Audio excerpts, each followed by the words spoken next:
Tense पढ़ाए थे, tense पढ़ाए थे, हम बताए थे टेंस 3 होते हैं। टेंस कितने होते हैं?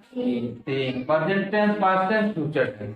वर्तमान काल, भूतकाल, भविष्य काल। वर्तमान काल, भूतकाल, भविष्य काल पढ़ा दिए थे और प्रत्येक का बताए थे 4-4 टेंस होते हैं। प्रत्येक में 4-4 tense.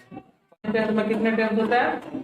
4 tense. Present indefinite tense, present continuous tense, present perfect tense और प्रेजेंट परफेक्ट कंटीन्यूअस टेंस। तो प्रेजेंट इंडेफिनिट टेंस तुम लोगों को पढ़ा रहे थे, स्टार्टिंग में पढ़ा रहे थे present indefinite tense. Present indefinite का अफर्मेटिव सेंटेंस पढ़ा रहे थे। प्रेजेंट इंडेफिनिट का अफर्मेटिव सेंटेंस टेंस 3 होते हैं। इसके बाद से हम पढ़ाएंगे प्रेजेंट इंडेफिनिट टेंस का ही इंट्रोगेटिव और निगेटिव सेंटेंस, निगेटिव और इंट्रोगेटिव सेंटेंस। तो यहाँ पे सबसे पहले हम लिख देते हैं present indefinite tense. Present indefinite tense का निगेटिव सेंटेंस पढ़ना है। प्रेजेंट इंडेफिनिट टेंस का निगेटिव सेंटेंस। तो प्रेजेंट इंडेफिनिट टेंस के निगेटिव सेंटेंस में तुम लोग पहचान देख लो क्या होता है। वाक्य में कौन सा शब्द मिलेगा? नहीं। और अंत में है, ई है, ते है, ऐसे शब्द आते हैं तो हम उसको कहेंगे कि प्रेजेंट इंडेफिनिट का निगेटिव सेंटेंस है। इतना समझ में आ गया ना पहचान? अब देखो पहचान के बाद से हम रूल यहाँ पे लिखते हैं। अफर्मेटिव सेंटेंस के लिए ये रूल बताए थे। आज कौन सा पढ़ रहे हो? Negative sentence. तो निगेटिव सेंटेंस में सबसे पहले सब्जेक्ट लिखोगे, उसके बाद से डू या फिर डज,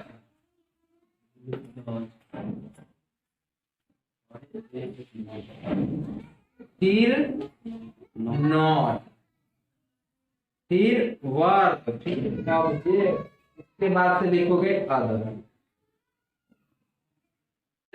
यह है negative sentence.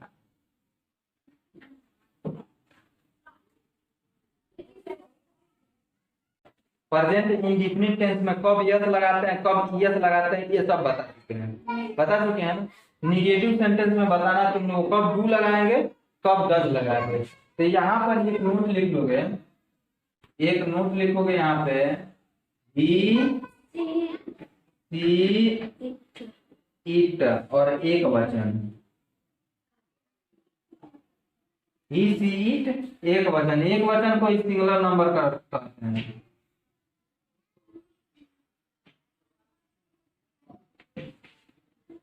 He see it एक वचन जितने भी करता होंगे उन सबके साथ तुम डज लगाओगे। ही सी इट एक वचन करता के साथ क्या लगाओगे? डज। अब देखो यहाँ पे आई वी यू दे, आई वी यू दे, और जितने भी बहुवचन करता होंगे, बहुवचन को कहते हैं प्लूरल नंबर।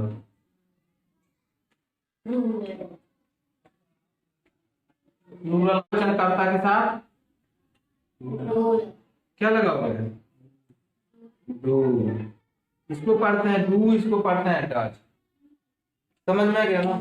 एक बार और देखो, प्रेजेंट इंडेफिनिट टेंस पढ़ रहे हो। प्रेजेंट टेंस का सबसे पहला वाला tense present indefinite tense. Present indefinite tense का हम पहचान भी बता चुके थे तुम लोगों को। पहचान वाक्य के अंत में ता है, ती है, ते है। लेकिन ये वाला पढ़ रहा है निगेटिव सेंटेंस, उसमें अंत में ता है, ती है, ते है तो आएगा, लेकिन बीच में कहीं ना कहीं वाक्य में नहीं शब्द भी मिलेगा तो क्या हो जाएगा? Present indefinite tense. तुम लोग अफर्मेटिव सेंटेंस पहले वाले में पढ़ा चुके हैं, पहले जो पढ़ा रहे थे पढ़ा चुके हैं अफर्मेटिव सेंटेंस। निगेटिव सेंटेंस में देखो सबसे पहले सब्जेक्ट लिखोगे, उसके बाद डू या डज दोनों में से कोई एक, उसके बाद नॉट, उसके बाद वर्ब, उसके बाद ऑब्जेक्ट, उसके बाद अदर। ऐसे इसी रूल के अनुसार बनाओगे। अब देखो ध्यान से, ही सी इट और एक वचन जितने भी करता होंगे उन सभी के साथ डज लिखोगे। और देखो आई वी यू दे बहुवचन कर्ता के साथ हमेशा डू लिखोगे। जैसे यहाँ देखो क्या लिखा गया? वह पढ़ता नहीं है। इसका जब अंग्रेजी में तुम लोग अनुवाद बनाओगे तो सबसे पहले इसका सब्जेक्ट लिखोगे ही, इस वाक्य में नई शब्द भी आया है और ता भी आया है, आ रहा है ना, पढ़ता नहीं है, ता है तीयते है भी आ रहा है और वाक्य में कहीं ना कहीं नई शब्द भी आ रहा है। तब ई है प्रेजेंट इंडेफिनिट टेंस का निगेटिव सेंटेंस, ही लिख दिए, इसके अनुसार बनाओगे ही लिख दिए। सब्जेक्ट, सब्जेक्ट के बाद डू डज दोनों में से कोई एक लिखना है, तो हम यहाँ लिखवा दिए ही सी एक वचन कर्ता के साथ डज लगाओगे। देखो डू या डज के बाद नॉट लिख दोगे, ही डज नॉट, उसके बाद वर्ब लिखना है। इसमें वर्ब कौन सा है? रीड, हो गया ना। ही डज नॉट रीड, वह पढ़ता नहीं, इसका इंग्लिश हो गया। यहाँ देखो एक और देखो, खेलते नहीं हो, समझ में आ रहा है वाक्य? देखो ध्यान से इधर, तुम खेलते नहीं हो, इसका जब तुम लोग इंग्लिश बनाओगे तो सबसे पहले सब्जेक्ट लिखो यू। अब देखो वहां लिखे हैं यू के साथ हमेशा डू आना चाहिए, यू के साथ क्या है? डू, तो लिख दो यहाँ पे यू डू। अब रूल के अनुसार देखो, सब्जेक्ट लिखोगे, डू लिखोगे, उसके बाद नॉट लिखना है, नॉट लिख दीजिए। अब नॉट के बाद से वर्ब लिखना है। वर्ब देखो इसमें कौन सा है, इसमें वर्ब बताओ, खेलना, वो इसमें वर्ब है, तो play, you do not play, हो गया, तुम खेलते नहीं हो, इसका समझ में आया? देखो इसके बाद आएगा प्रेजेंट इंडेफिनिट टेंस का, हम देख रहे हैं प्रेजेंट इंडेफिनिट टेंस का इंट्रोगेटिव सेंटेंस। देखो इंट्रोगेटिव सेंटेंस दो भागों में बांट दिया गया है, direct interrogative sentence. Interrogative sentence में शुरू में क्या आना चाहिए? डायरेक्ट इंट्रोगेटिव सेंटेंस जो होगा उसका पहचान है शुरू में क्या आएगा, वाक्य के शुरू में ही क्या आएगा, और अंत में ता है ती है ते है आएगा ही आएगा, वो हो जाएगा प्रेजेंट इंडेफिनिट टेंस का डायरेक्ट इंट्रोगेटिव सेंटेंस। अगर देखो वही बीच में क्वेश्चन वर्ड आ जाए, पूरा वाक्य लिखें और बीच में क्वेश्चन वर्ड आ जाए, जैसे क्वेश्चन वर्ड होता है वाई हु व्हाट, ऐसे करके वाई हु व्हाट हुम विच, ऐसे करके अगर आ जाए क्वेश्चन वर्ड वाक्य के बीच में, उसको कहते हैं इनडायरेक्ट इंट्रोगेटिव सेंटेंस। दोनों के लिए अलग अलग रूल है, दोनों के लिए यहाँ पे हम रूल लिख देते हैं। यहाँ पे सबसे पहले तुम लोग हेल्पिंग वर्ब लिखोगे, डू या डज लिख दिए, हेल्पिंग वर्ब, उसके बाद लिखोगे सब्जेक्ट, उसके बाद लिखोगे वर्ब, उसके बाद लिखोगे ऑब्जेक्ट, उसके बाद लिखोगे, ऐसे देखो यह है direct interrogative sentence, direct interrogative sentence. Indirect interrogative sentence है, बीच में क्वेश्चन वर्ड मिलेगा, why who what whom how, ये सब के सब क्वेश्चन वर्ड होते हैं। देखो वैसे अगर आ जाए तो शुरू में ही क्वेश्चन वर्ड लिख देंगे, शुरू में क्वेश्चन वर्ड, उसके बाद से डू या डज लिखना है, डू या फिर डज, इसके बाद से लिखना है सब्जेक्ट, उसके बाद लिखोगे हेल्पिंग वर्ब तो लिख दिए, उसके बाद लिखोगे वर्ब, उसके बाद लिखोगे ऑब्जेक्ट, उसके बाद लिखेंगे। अंतर क्या है दोनों में? यहाँ पर भी do does subject verb object other, यहाँ पर भी subject verb object other, do does यहाँ पर भी आया। देखो थोड़ा सा अंतर है इसमें, क्वेश्चन वर्ड भी आ रहा है इसमें, देखो बीच में कहीं ना कहीं क्वेश्चन वर्ड भी अगर आ रहा है वाक्य में तो शुरू में ही क्वेश्चन वर्ड को लिखोगे, अगर नहीं आ रहा है क्वेश्चन वर्ड शुरू में ही क्या आ रहा है तो डू या डज को स्टार्टिंग में लिखेंगे, लास्ट में क्वेश्चन मार्क लगाना मत भूलना। यहाँ पर भी क्वेश्चन मार्क, देखो इसको कहते हैं इनडायरेक्ट इंट्रोगेटिव सेंटेंस,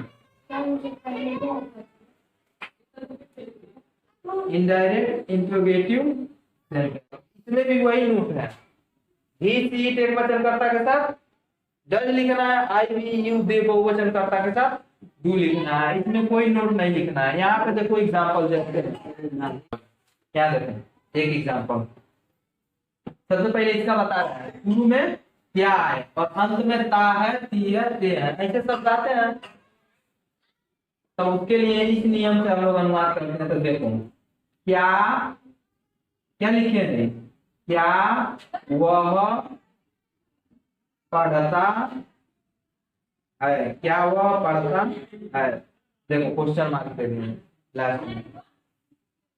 यहाँ पे लिखते हैं तुम क्यों पढ़ते हो, तुम क्यों पढ़ते हो।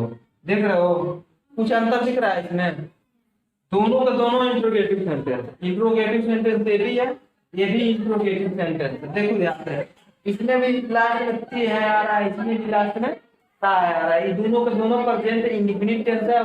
शुरू में ही तुम डू या डज दोनों में से कोई एक लिख दोगे, तो ही के साथ आता है डज, तो लिखोगे डज है, उसके बाद लिखोगे सब्जेक्ट, सब्जेक्ट लिख दी, उसके बाद लिखोगे वर्ब, वर्ब इसमें क्या है रीड, हो गया डज ही रीड, क्या हुआ पढ़ता है, उसका इंग्लिश हो गया डज ही रीड। अब यहाँ पे देखो वैसे ही जैसे उसको लिखे हो इस नियम के अनुसार, शुरू में क्वेश्चन वर्ड को शुरू में ही लिखना है। इसमें बताओ क्वेश्चन वर्ड कौन सा है, या क्वेश्चन वर्ड या क्यों, क्यों का इंग्लिश यहाँ लिखोगे WHY, वाई मतलब होता है क्यों, वाई, इसके बाद लिखोगे हेल्पिंग वर्ब डू, देख रहे हो ना यहाँ पे क्वेश्चन वर्ड के बाद से हेल्पिंग वर्ब डू या डज दोनों में से कोई एक लिखना है, डू लिख दिए, वाई डू, उसके बाद लिखना है सब्जेक्ट, इसमें सब्जेक्ट देखो तुम है,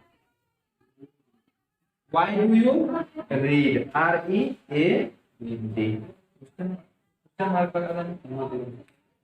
यहाँ पे देखो, यहाँ पे हम दो चार का इंग्लिश लिखवा देते हैं। WHY, वाई का मतलब होता है क्यों, वाई का मतलब क्या होगा क्यों। WHO, इसको पढ़ते हैं हु मतलब होता है कौन।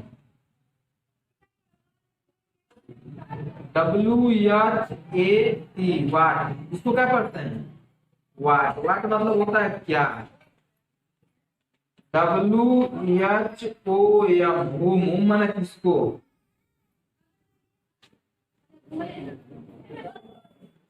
यहाँ देखो HOW, इसको पढ़ते हैं हाउ, हाउ मतलब होता है कैसे। ये सब के सब क्या है क्वेश्चन वर्ड, ये सब के सब क्या है क्वेश्चन वर्ड, यही बीच में रहने